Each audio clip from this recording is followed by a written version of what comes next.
Oke, selamat pagi semuanya, Bapak Ibu dosen dan teman-teman mahasiswa OT yang mungkin yang mungkin yang akan nonton video ini, ya mungkin aja ya.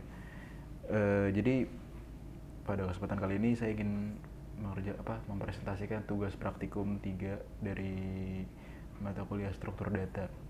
Yang dimana topik yang saya kerjakan itu adalah saya mengimplementasikan algoritma pencarian dari graf menggunakan depth first search dan juga breadth first search gitu. Dalam bahasa pemrograman Java, pencarian presentasi ini akan menjelaskan alur program, struktur data yang digunakan dan juga proses pencarian berdasarkan graf dengan 8 node gitu. Saya akan mulai penjelasan ini dengan DFS di sini. Wah, kok ada masih mana muka gue? Sorry. Nah, DFS di sini. Nah, ini nih dari 1 sampai 4 ini saya cuma ngejelasin kalau misalnya apa yang mau saya bikin, nama saya segala macam lah kayak gitu-gitu. Nah, di baris 6 sampai 8 ini saya coba untuk import library-nya. Di sini program import 3 library ini penting. ArrayList nih ada, yang di sini ArrayList ini digunakan sebagai struktur list untuk kayak grafnya itu. Nah, lalu di bawahnya ini kayak arrays ini digunakan untuk memudahkan inisiasi data dalam pemeriksaan data nantinya. Nah, satu lagi ada list. List ini digunakan sebagai tipe dasar list yang fleksibel gitu. Nah, lalu nih di sini saya mau mendeklarasikan kayak program bernama DFS Graph Search. Kelas ini menjadi struktur utama yang menampung seluruh elemen graph dan logika DFS kayak gitu. Nah, di sini pada bagian ini terdapat 4 variabel utama, yaitu ada age, values, visited, dan parent. Itu apa sih? Nah, kalau misalnya age itu list yang menyimpan daftar keterhubungan antar node kayak gitu. Lalu yang values itu nilai yang tersimpan di setiap node dari A1 sampai A8 kayak gitu. Lalu visit itu array penanda node yang dimana jadi gimana ya, yang udah dikunjungin lah kurang tepatnya gitu.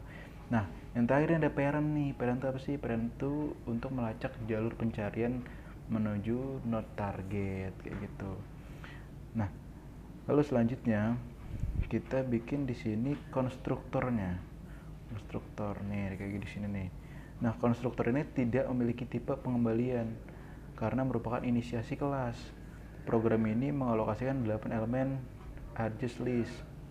Kemudian masukkan nilai-nilai node, yaitu ada berapa? Ada 10, 21, 32, 43, 54, 65, 78, dan 87. Setelah itu, program membentuk hubungan antar node dengan menggunakan fungsi edges sini. Add edges, oke? Nah, graf ini bersifat undirect atau dua arah. Nah, itu add edges tuh. Nah, lalu selanjutnya saya tambah fungsi edge nih di sini. Fungsi ini menambahkan keterhubungan dua arah antar node. Jika fungsi A1 terhubung ke A2, maka A2 juga terhubung ke A1. Nah, ini penjelasannya. Aduh. Jadi kayak jika node A1 terhubung dengan A2, maka A2 juga terhubung ke A1 kayak gitulah fungsinya kurang lebih.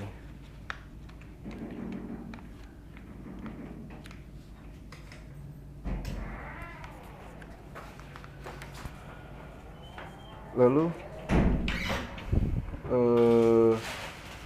di bagian di bagian sini nih, ini ada metode nih menjalankan DFS untuk mencari target mulai dari start index. Nah, di sini kita memasukkan fungsi DFS search di sini nih bagian ini adalah fungsi utama yang menjalankan perintah pencarian program yang menginisiasi array visit dan parent. kemudian menampilkan struktur graf dan nilai node. Setelah itu program memulai DFS rekursif berdasarkan node awal dan target pencarian. Jika target ditemukan, program menampilkan path pencarian di sini. Oke. Tuh, path pencarian. Lalu selanjutnya, nah, oke, di sini.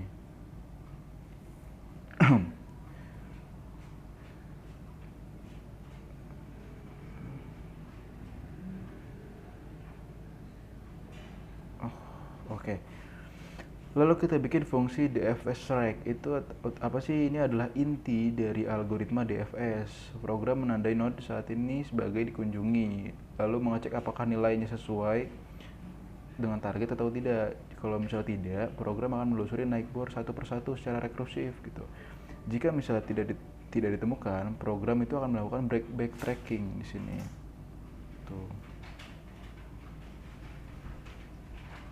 Tuh, jika semua network sudah dicoba tidak ditemukan, maka akan melakukan backtracking. Nanti apa sistem outprint tuh node 1 return false kayak gitu. Nah, selanjutnya di bagian ini aduh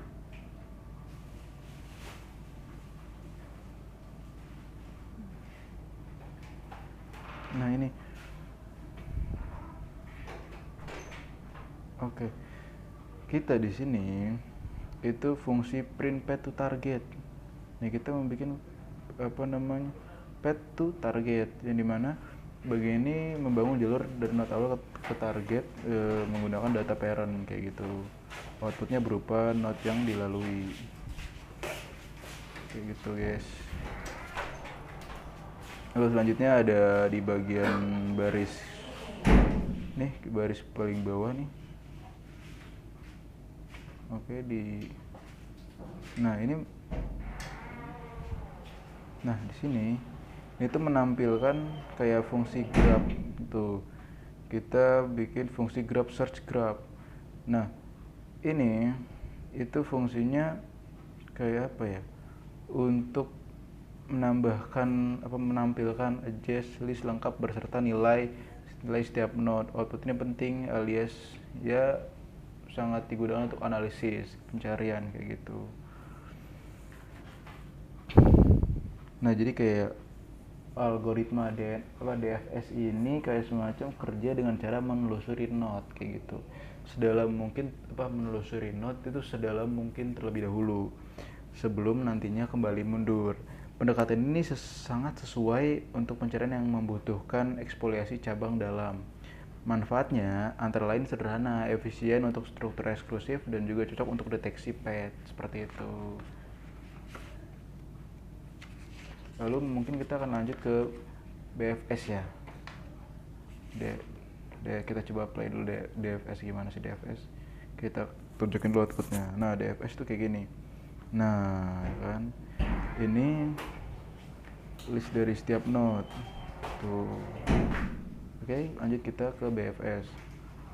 Nah, sekarang saya akan lanjut ke BFS nih, program kedua kita, yaitu implementasi breadth first search atau BFS. Saya akan menjelaskan kode per blok, jadi kayak kita biar jelas lah. Oke, diawali dari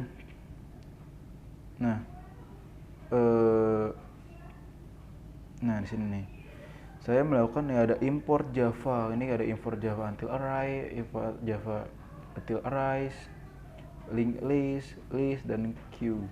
Itu apa sih? Nah, array list ini itu untuk menyimpan just list node kayak gitu. Lalu kalau yang array ini untuk membantu menampilkan array dengan array tot string kayak gitu. Lalu link di sini untuk apa? Link ini akan digunakan sebagai implementasi dari queue gitu. Lalu ada list nih, list itu sebagai tipe umum untuk daftar. Lalu untuk queue ini itu untuk mengimpor queue sebagai interface di dalam sebuah antrian sehingga kode bisa terlihat lebih jelas secara konseptual kayak gitu. Nah, lalu di bagian ini, ini kita deklarasikan kelas dan variabel utama. Oke, ini saya masukkan private.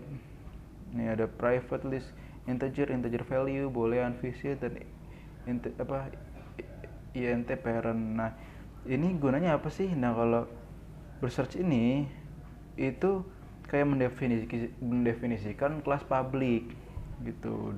Kelas publik dari BFS Graph Search. Nama file harus sesuai ya, jangan sampai beda. Nah, lalu selanjutnya ini ada Edge.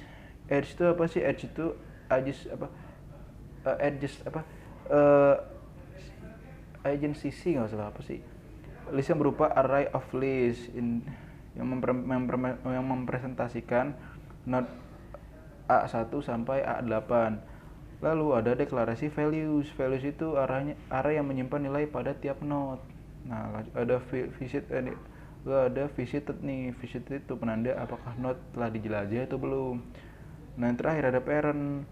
Kita sudah mendeklarasikan parent. Parent itu yang menyimpan parent atau node sebelumnya untuk di rekonstruksi path kayak gitu. Nah, selanjutnya nah ini nih. Nah, kita bikin konstruktor di sini, inisiasi graph lebih tepatnya. Nah, kita pertama masukin apa nih? Suppressing warning, uncheck, terus juga public, edge, for, values, segala macam, edge segala macam. Nah, singkatnya saja ya. Jadi si apa namanya ini kayak uncheck ini. Nah, itu tuh menonaktifkan peringatan generic karena kita membuat array of generic kayak gitu. Jadi, nah yang apa namanya ini public yang ini nih itu adalah konstruktor kelas dipanggil saat new dari BF Graph Search itu dibuat.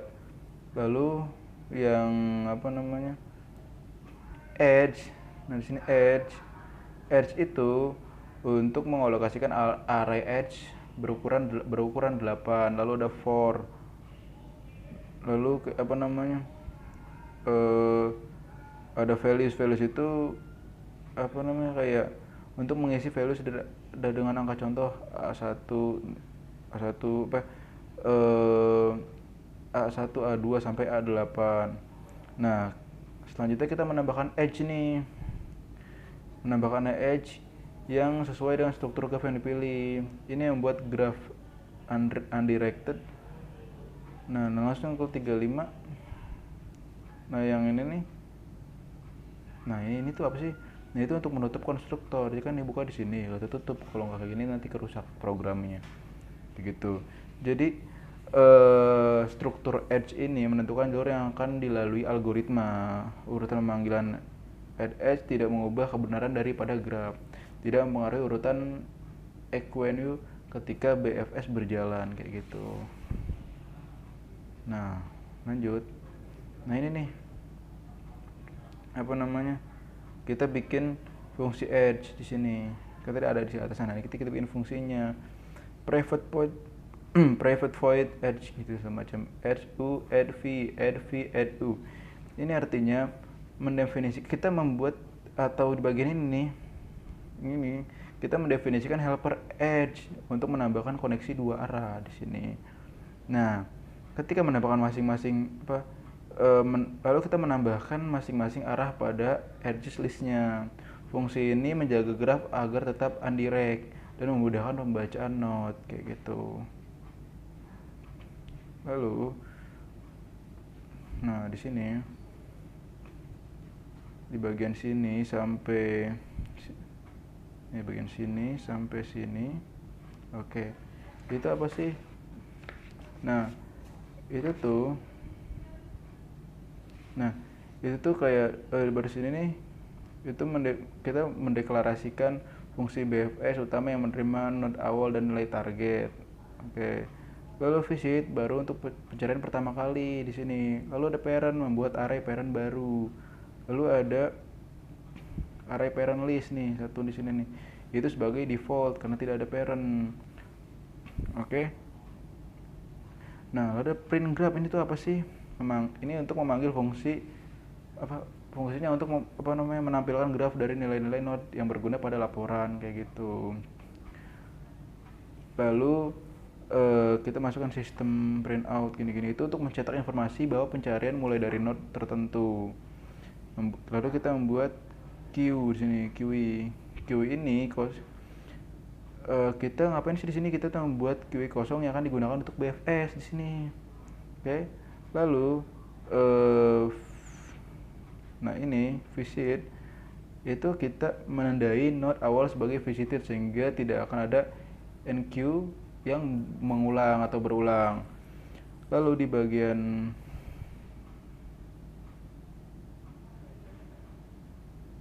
queue add, nah ini menambahkan node awal ke dalam queue kayak gitu.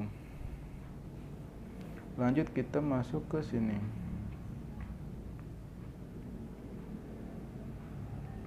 Aduh.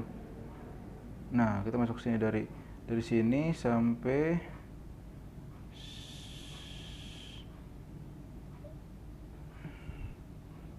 sini. Nah, ini tuh apa sih? Nah, jadi aku jelasin dulu ya gunanya.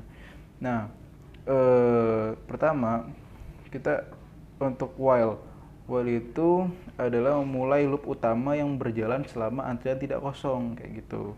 Lalu ada int node. Nah, ini berguna untuk mengambil dequeue node paling depan dari QA gitu. Lalu ada sistem out print line itu untuk mencetak node yang sedang diproses untuk memudahkan pelacakan langkah itu. Lalu yang ke-60 yang ke ini tuh ya ada if values not target.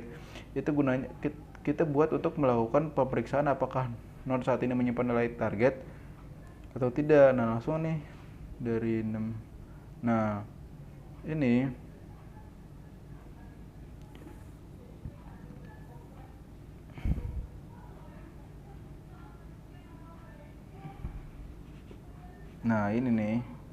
Nah, ini tuh ketika nilai cocok, ketika program kita buat ini cocok, maka program akan mengeluarkan pengumpulan hasil memanggil path to target di sini. Lalu mengembalikan true untuk menghentikan pencarian. Lalu di bagian for ini tuh untuk memulai iterasi untuk semua neighbor yang baru dalam di DQEU gitu. Lalu di sini ada if ya. If itu untuk memeriksa apakah ada neighbor yang belum dikunjungi atau belum. Nah, ada 9 visited. Nih, di sini visited. Itu untuk menandai neighbor sebagai visited segera saat enqueue. Nah, ini penting untuk mencegah multiple enqueue di tetangga lain misalnya kayak gitu. Lanjut ke nih, kita ada node-nya. Nah, ini untuk menyimpan parent neighbor sebagai node sehingga kita bisa menstruktur path. Nah, ini nih parent. Nah, ini sistem out ini untuk memberikan output bahwa neighbor masuk ke dalam antrian, ya kan. Nah, queue add ini menambahkan neighbor ke queue. Nah, ini nih nanti ini buat nutup loop while. Nah, kayak gitu. Lanjut kita ke sini. Oke. Di sini tuh kita masuk ke sini sampai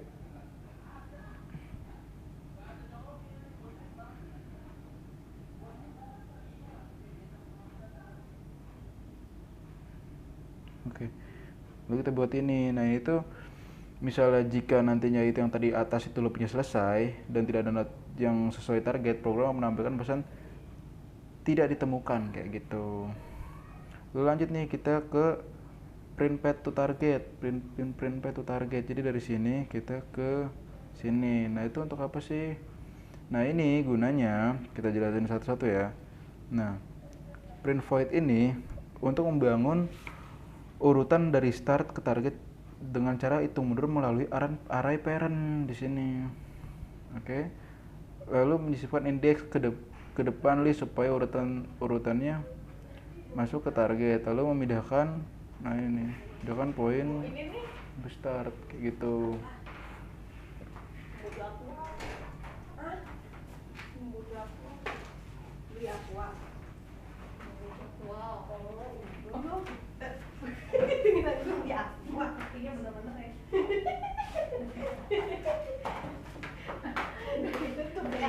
Lalu di sistem printout ini yang terakhir itu untuk menampilkan kayak pad dalam format A1 sampai A2 kayak gitulah kurang lebih. Nah, selanjutnya terakhir nih. Nah, kita masuk ke sini private and print graph values gitu. Oke, jelasin aja. Nah, jadi gampangnya itu fungsinya ini untuk memudahkan kita memahami struktur graf yang sedang diuji kayak gitu. Lalu output urgency list-nya membantu menggambarkan graf secara bagus dan mengerti urutan dari kuenya. Nah, lalu yang terakhir itu ada demo main. Nah, ini gunanya apa sih? Kita jelasin satu-satu. Nah, demo main, nah, yang di bagian ini tuh kita untuk membuat instant graph dan memanggil BFS di sini. Dan terakhir ini kita menjalankan pencarian target dari mulai node A1 sampai A76 kayak gitu. Kurang lebih seperti itu penjelasan dari saya. Kurang lebihnya mohon maaf jika misal memang ada bahasa yang kurang dimengerti atau kurang dipahami, karena saya juga masih dalam proses belajar. Ya, semoga saya harap semoga teman-teman terhibur dan dan mengerti apa yang saya sampaikan dan apa yang saya ingin presentasikan seperti itu. Terima kasih banyak ya, semuanya.